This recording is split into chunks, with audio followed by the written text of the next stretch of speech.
Gusto mo bang maging financially independent?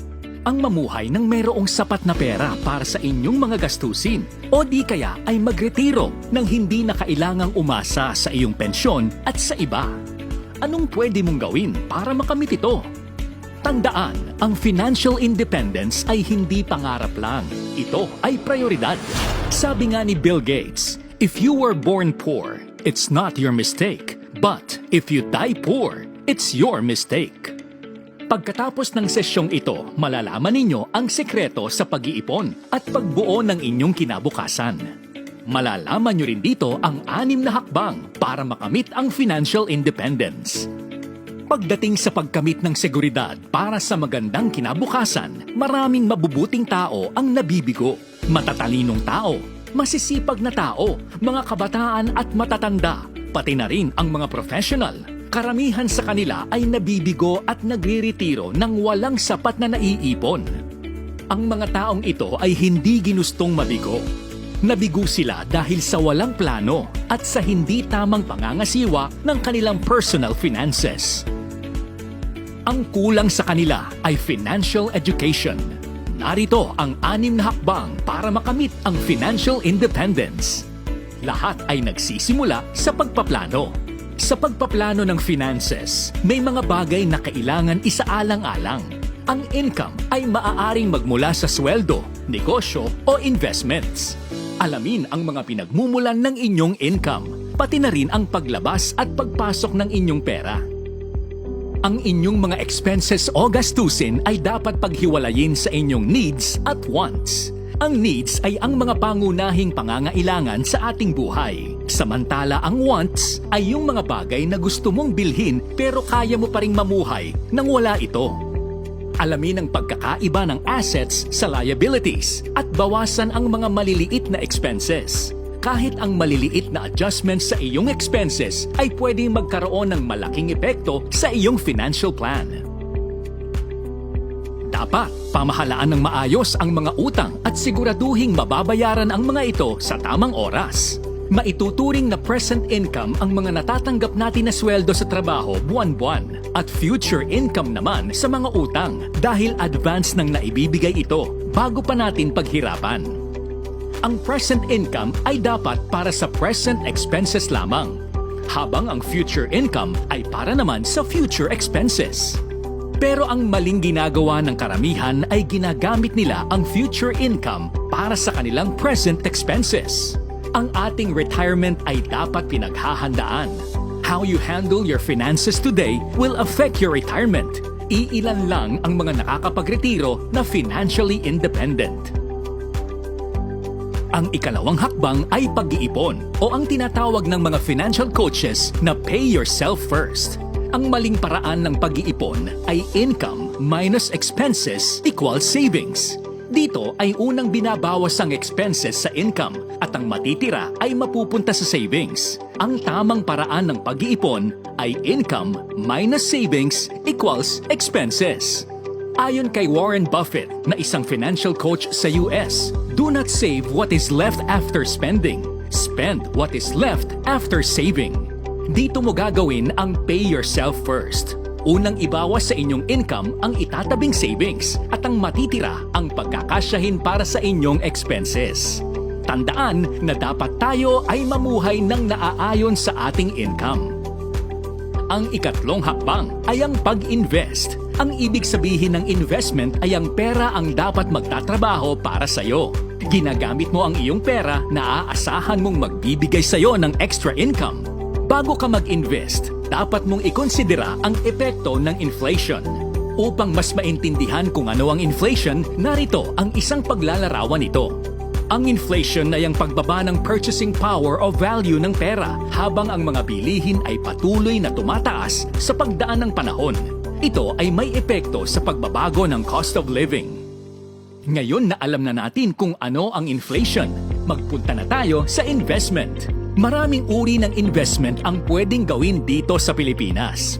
Isa dito ang managed funds kung saan sila ang magmamanage ng iyong investment, katulad ng mga mutual funds sa pamamagitan ng inyong capital contribution. Mayroon ding government savings program na nagbibigay ng dividends na mas mataas ang interes kung ikukumpara sa ibang bangko.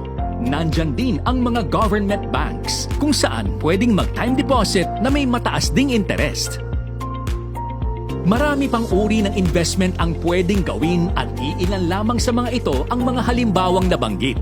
Lagi lamang tandaan na bago ka mag-invest, pag-aralan ito ng mabuti at alamin mo muna kung ano at paano ito patakbuhin. Ang ika-4 na hakbang ay ang pagbuo ng inyong solid financial foundation. Hindi ito nagagawa sa isang magdamag lang. Kailangan itong paglaanan ng oras, panahon, pagsisikap at pasensya. Tulad ng pagbuo ng isang bahay, dapat itong umpisahan mula sa ibaba. Siguraduhing tama at matibay ang paggawa nito. Ito ang mga kailangan upang makabuo ng solid financial foundation. Healthcare or health insurance, life protection or life insurance, manage, eliminate debt, emergency fund, investment. Sa pagbuo ng solid financial foundation, dapat meron kang health insurance na maaaring gamitin sa health o hospital expenses. Walang nakakaalam kung anong pwedeng mangyari sa hinaharap. Kung sakaling may mangyaring aksidente sa'yo o sa iyong pamilya, maiging mayroon kang health insurance. Ang ibang healthcare insurances ay may kasama ring life protection o life insurance. Parehong kailangan ang mga ito sa pagtatatag ng inyong financial foundation. Dahil ito naman ang maaaring gamitin kung sakaling may hindi inaasahang pagkawala ng buhay. Nagsisikap tayo upang mabigyan ng ating pamilya ng maginhawa o marangyang buhay. Pero kung may hindi ka nais-nais na mangyari, maaaring magdulot ito ng financial problem. Kaya maigi talaga kung may life protection o insurance para ang ating pamilya ay makatatanggap ng pera base sa ating insurance policy at maiwasang mahirapan sila sa kanilang finances. Maaaring hindi nga ito panghabang buhay, pero dahil dito may panghahawakan sila para umusad at ipagpatuloy kung ano ang iyong nasimulan para sa kanila. Kapag meron ka ng healthcare at life insurance sa iyong financial foundation, pwede mo nang pagtuunan ng pansin ang iyong mga utang. Ang pagmamanage o pag-e-eliminate ng mga utang ay importanteng gawin bago mag-invest. Kung wala ka ng utang, hindi mo na kailangang baguhin ang iyong mga plano at makakapagpatuloy ka sa pagbuo ng iyong solid financial foundation nang walang iniisip na financial obligations. Hindi naman masama ang pag-utang. Subalit, piliin ng mabuti at pag-aralan kung saan at kailan dapat mag-a-apply ng loan. Siguraduhin din na mailalaan natin ang inutang na pera sa mga bagay na pwede tayong magkaroon ng extra income at hindi sa pagbili ng luho o mga personal na kagamitan na hindi naman talaga natin kailangan. Susunod ay ang pagkakaroon ng emergency fund. Ito ay maaaring gamitin sa mga di inaasahang gastusin upang hindi na kailangang galawin pa ang pondo na nakalaan para sa ating investments. Sa pagkakataong ito, ating siguraduhin na natapos na ang iyong mga financial obligations. Ang dapat na halaga ng emergency fund ay katumbas ng iyong 3 hanggang 6 na buwan na sweldo. Sundin ang tamang paraan ng pag-iipon na income minus saving equals expenses upang mabuo ang inyong emergency fund. Sa paraang ito, kunin sa naitabing savings ang ilalaan para sa inyong emergency fund at unti-untiin itong buuin. Ito ang halimbawa kung paano hatiin ang inyong income sa savings at expenses. Tandaan, bago mag-ipon para sa inyong emergency fund, siguraduhing naayos na ang iyong mga utang. Ang hakbang na ito ay hindi magagawa ng madalian, kaya mag-adjust ng naaayon sa inyong budget. Kung meron ka ng healthcare at life insurance na sasalo para sa mga gastusin kapag may aksidente o hindi magandang pangyayari, naayos mo na rin ang iyong mga utang at wala ka ng financial obligations. Mayroon ka na ring emergency fund na pwedeng gamitin para sa mga di inaasahang gastusin. Pwede mo nang lubusin ang iyong oras at panahon sa inyong investment. Maraming tao ang nagkakamali na maagang nag-i-invest na wala pang naitatatag na solid financial foundation. Nauuwi sila sa pag-withdraw ng kanilang investments para lang ipambayad sa mga biglaang gastusin. Mas magiging kampante at makasisiguro tayo kung nasunod natin ang proseso sa pagbuo ng solid financial foundation bago tayo magsimulang mag-invest. Pagdating naman sa investment, kailangan mong piliin ang tamang financial vehicle.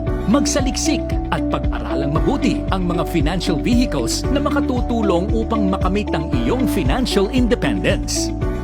Panghuli, do it now o magsimula na ngayon. Mas mabuti para sa iyong hinaharap kung mas maaga kang makakapag-ipon. Hindi pwede ang naghihintay lang pagdating sa investment.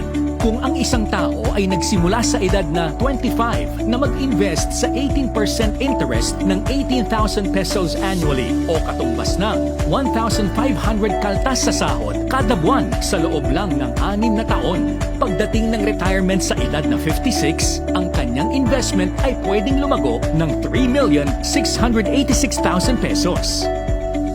Samantala, kung sa edad na 30 ka pa lang, nagsimulang mag-invest sa 18% interest ng 18,000 annually o katumbas ng 1,500 pesos kaltas sa sahod kada buwan sa loob lang din ng 6 na taon. Pagdating ng edad ng retirement na 56, 1,728,000 pesos lamang ang paglago ng kanyang investment. Malaki ang pagkakaiba ng resulta sa maagang nag-invest kaysa sa naghintay o nahuli sa pag-invest. Mas maganda ang magretiro nang hindi na kailangang umasa pa sa iyong pensyon. Kaya simulan mo na ngayon o magsisi pagdating ng panahon. Ayon nga kay Robert Kiyosaki, the biggest risk a person can take is to do nothing. Bago tayo magtapos, balikan natin ang 6 na hakbang kung paano natin makamit ang financial independence.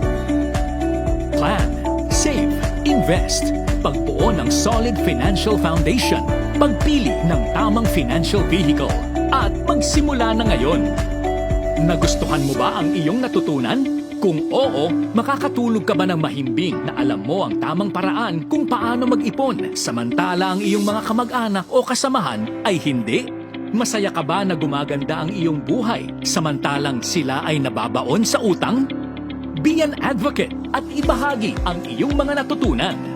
Ang kaalamang pangpinansyal na ito ay handog sa inyo ng PNP Finance Service.